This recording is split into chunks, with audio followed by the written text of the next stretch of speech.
This channel does not promote any violent, harmful, or illegal activities. All content provided by this channel is meant for an education purpose only. মালদহে ছাত্রী খুনের ঘটনায় পুলিশের ভূমিকা নিয়ে প্রশ্ন তুলছেন স্থানীয় মানুষজন। নদিয়ায় আবার স্থানীয় মানুষের হাতেই আক্রান্ত পুলিশ। জমি দখল ঘিরে দুপক্ষের মারামারি, আর তাতেই নিশানায় পুলিশ। রীতিমতো গাছে বেঁধে মার। আইন শৃঙ্খলার কেমন ছবি? ঘটনা ভীমপুরের পূর্ব ভাটজংলার ঘটনা। জানা যাচ্ছে জমি বিবাদ মেটাতে এলাকায় পৌঁছন থানার এএসআই নির্মলবাবু এবং কনস্টেবলরা। স্থানীয়দের অভিযোগ, পক্ষপাতমূলক আচরণ করছিলেন উর্দিধারীরা। বিক্ষোভে ফেটে পড়েন তারা। গাছে বেঁধে ফেলা হয় পুলিশ কর্মীদের, আর তারপর শুরু হয় মারধর। বেশ কিছুক্ষণ ধরে এরকম পরিস্থিতি চলতে থাকে। শেষ পর্যন্ত ঘটনাস্থলে পৌঁছয় বিশাল পুলিশ বাহিনী। কোনো রকমে গ্রামবাসীদের হাত থেকে পুলিশ কর্মীদের উদ্ধার করেন তারা। সোশ্যাল মিডিয়াতে ভাইরাল এই ভিডিও। ক্ষোভ উগড়ে দিচ্ছেন প্রাক্তন পুলিশ কর্তারা। আক্রান্ত দুই পুলিশ কর্মী শক্তিনগর হাসপাতালে ভর্তি। একই নাম ডবল করে রিপিট করে বলছে এই জমি আমাদের জমির দিকে আল ঠেলে জোর জবরদস্তি নেওয়ার চেষ্টা করেছিল। তাতে প্রতিবাদ করাই যে ওরা বললো, আমরা বললাম পুলিশ আসুক। পুলিশ আসার পরে যে এমনভাবে করলো, সেই আল ভেঙে আবার এদিকে নিয়ে আসলো সরিয়ে দিয়ে।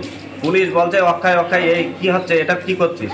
আর আমার কাকা গিয়েই বাধা দিল, আমার কাকার এখানে মারলো, আমার বাবার তো শাবল দিয়ে মারলো। তবে একটা ঘটনা শুনলাম যে হ্যাঁ ওখানে নাকি পুলিশকে ধরা হয়েছিল।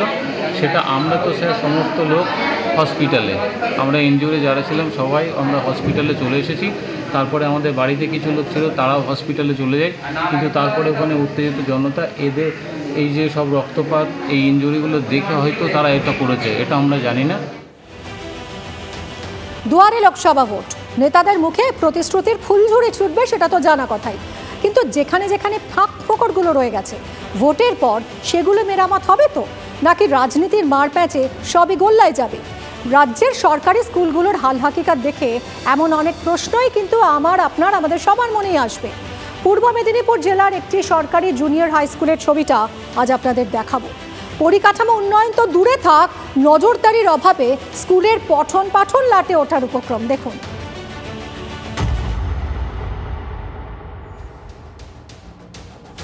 শহীদ মাতঙ্গিনী ব্লকের আলুয়াচক জুনিয়র হাই স্কুল। এখানে ছাত্রের সংখ্যা 4 আর শিক্ষকের সংখ্যা 3। আগে স্কুলে একজন পড়ুয়া ছিল, সম্প্রতি তা বেড়ে হয়েছে 4।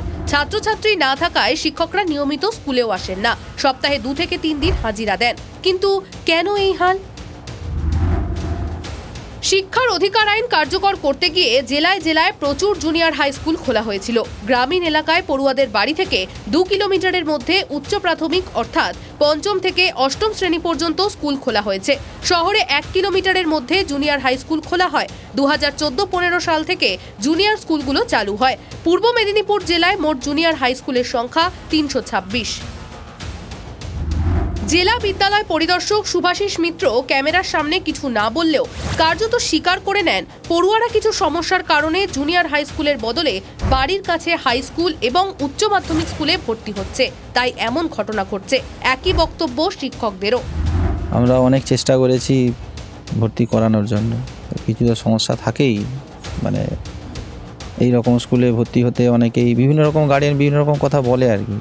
উচ্চমহলে কি জানাবো, উচ্চমহল তো অ্যাকচুয়ালি আমাদের পোর্টাল দেখতেই পান যে আমাদের এখানে স্টুডেন্ট কত। এরকম স্টুডেন্ট কম স্কুল অনেকগুলোই আছে পাশাপাশি কম বেশি। কিন্তু এলাকাবাসী অন্য কথা বলছেন। তাদের দাবি, পঞ্চায়েত ভোটে এই এলাকার ক্ষমতার রদবদল হয়েছে, ক্ষমতায় এসেছে বিজেপি। শাসক বিরোধীর টানাপোড়েনের জেরে এই স্কুলের গলায় ফাঁস। বিজেপি আর তৃণমূল তো হেরে গেছে। তৃণমূল যা হেরে গেছে সব ছাত্র সব অন্য জায়গায় পাঠিয়ে দিচ্ছে। রাজনীতি 2টা পঞ্চায়েত থেকে দূর দিকে পাঠিয়েছে। ওরা এই স্কুল থেকে সেই স্কুল পাঠিয়ে দিচ্ছে, ও জয়ঞ্চক। অথচ স্কুলটা গড়েছে নিজেরা, যারাই গড়েছে তারাই এখন রাজনীতি। শিক্ষায় রাজনীতি ঢুকে পড়াটা এ বাংলায় নতুন কিছু নয়। পাড়ায় আপার প্রাইমারি পাশে 2টো হাই স্কুল আছে, একদিকে নিগমানন্দ হাই স্কুল আর একদিকে জামিতা আদর্শ স্কুল। 2টো হাই স্কুলের ডিস্টেন্স ওই আলুয়াচক থেকে 1/2 কিলোমিটার অন্তর। স্বাভাবিক কারণে আপার প্রাইমারি করার যে প্রভিশন, সেই নিয়মনীতি না মেনে ওখানে আপার প্রাইমারি করা হয়েছে। ফলে স্কুলটি এখন না চলার জায়গায় দাঁড়িয়েছে। সরকার 3 জন ওখানে টিচার আছেন, 3 জন টিচারকে অ্যাপ্রক্স প্রায় 2 লক্ষ টাকা বেতন দিচ্ছেন পার মান্থ, যেখানে ছাত্র সংখ্যা কত মাত্র 3 জন। একজন ছিল, এই কয়েকদিন আগে আরও দুজনকে ভর্তি করা হয়েছে। জুনিয়র হাই স্কুল রয়েছে, সেখানে দেখা গিয়েছে যে মাত্র 3 জন স্টুডেন্ট, 2 জন শিক্ষক।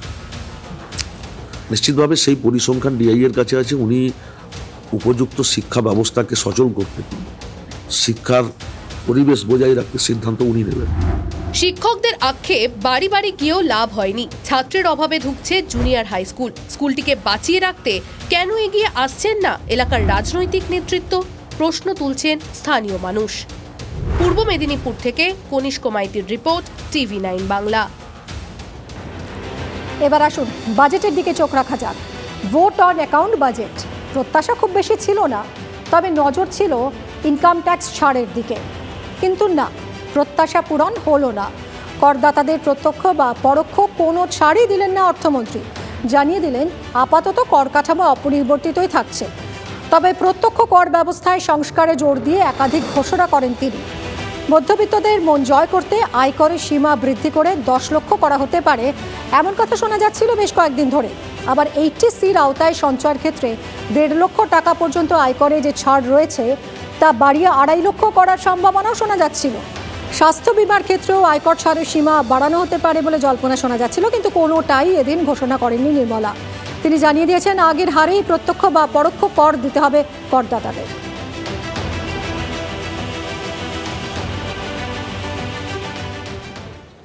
As for tax proposals, in keeping with the convention, I do not propose to make any changes relating to taxation and propose to retain the same tax rates for direct and indirect taxes, including import duties.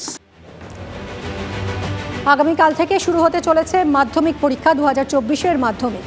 শুক্রবার থেকে শুরু হতে চলা এই মাধ্যমিক পরীক্ষা ঘিরে চলতি বছরে বেশ কয়েকটি নিয়ম এসেছে। এগিয়ে এসেছে পরীক্ষার সময়ক্ষণ। ফলে পরীক্ষার্থীদের সঙ্গে শিক্ষক শিক্ষিকাদের স্কুলে প্রবেশের ক্ষেত্রেও রয়েছে বিশেষ কিছু নিয়ম। পরীক্ষার সময় মাধ্যমিক পরীক্ষা চলতি বছরে শুরু হতে চলেছে সকাল 9:45 থেকে, আর পরীক্ষা শেষ হবে বেলা 1টায়।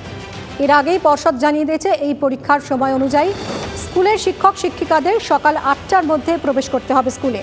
মাধ্যমিক পরীক্ষার 2024 সালের রুটিন বলছে পরীক্ষা শেষ হতে চলেছে 12ই ফেব্রুয়ারি।